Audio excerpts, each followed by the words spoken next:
Do you mind if I sit at this desk beside you? Thank you.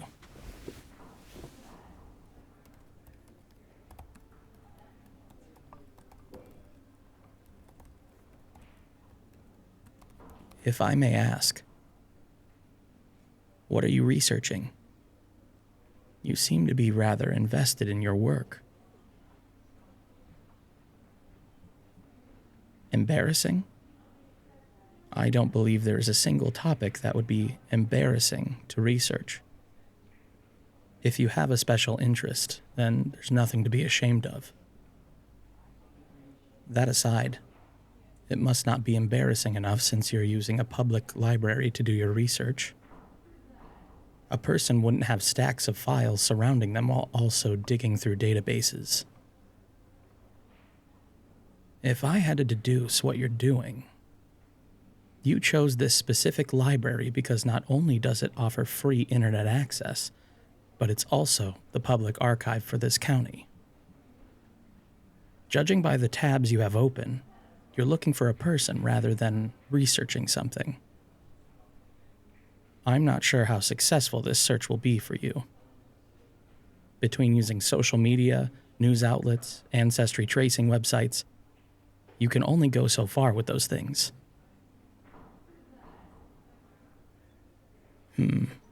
It's a shame you don't have government-level access. I'm sure it would be a lot easier to track down whoever you're looking for. Are you looking for a long-lost relative? Or are you vindictively searching for where an ex-lover has gone?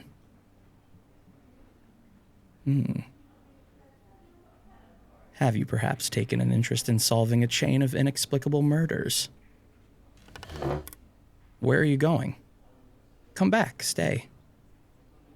I'd like to know what you're doing, or at least understand why you're doing all this work. I'll even offer my help since researching is something I enjoy doing. Consider problem solving as one of my favorite pastimes. Besides, it is rather irresponsible of you to leave your investigation unattended.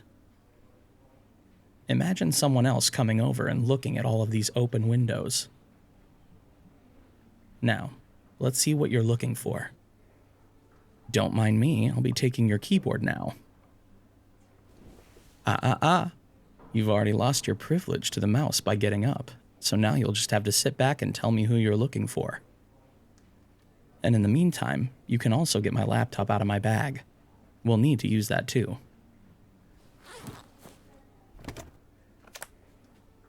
And maybe a few snacks too. No? We're not allowed to eat in the library, you say?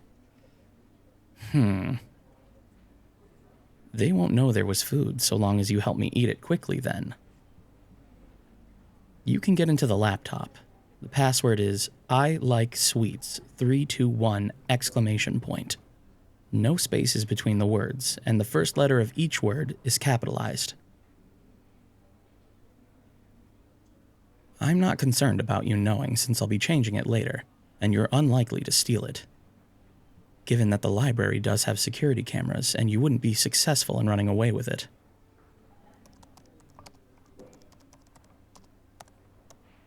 There's 2 programs you'll need to open. They're on the right side of the screen. I'll hop onto it shortly.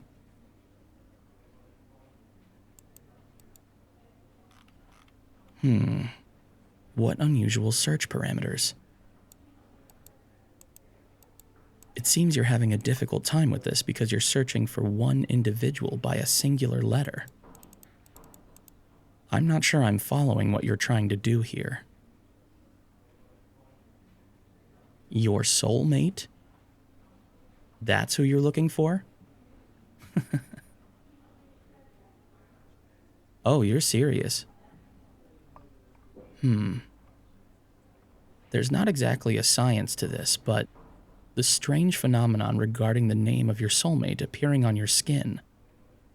It's supposed to be their full first name, to my understanding. It's speculated to appear when your soulmate is born, so it can appear at birth or later in life. It starts as a smudge, typical of a birthmark, and eventually becomes clearer as time passes. There's no real rhyme or reason to why it becomes clearer, and it's not guaranteed that it will become clear. And somehow, you have just a single letter. Very interesting. Huh. Statistical data concerning names broken down by the alphabet. Not a bad start. Though I'm sure this recent census is helpful. It's only for this country. You're looking at approximately 16 million people that qualify for just that search alone. That's not even accounting for the world population. I suppose if you're narrowing it down by age range, it would significantly lower the pool of people to research. However, that number is as good of a guess as one can make. So it depends on if you were born with the mark or not. Is that so? I suppose that does limit the pool then. Here, I'll take that laptop now.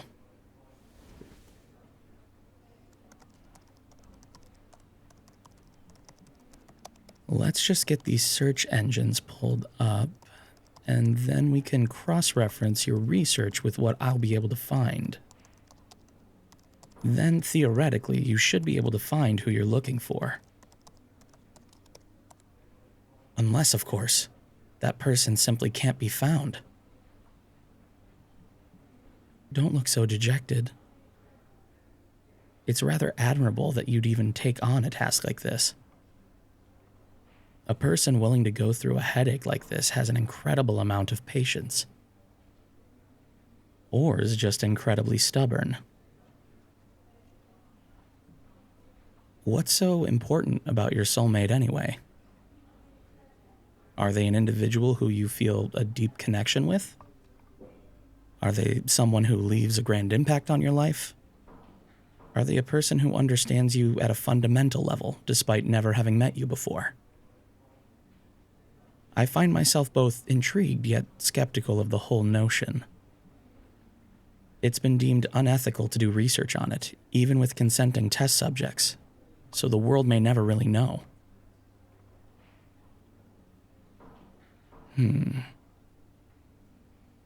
So to confirm, their name is L.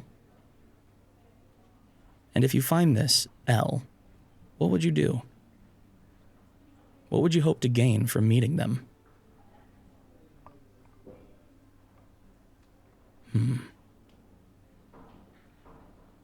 If I may ask, would this happen to be your name on my wrist?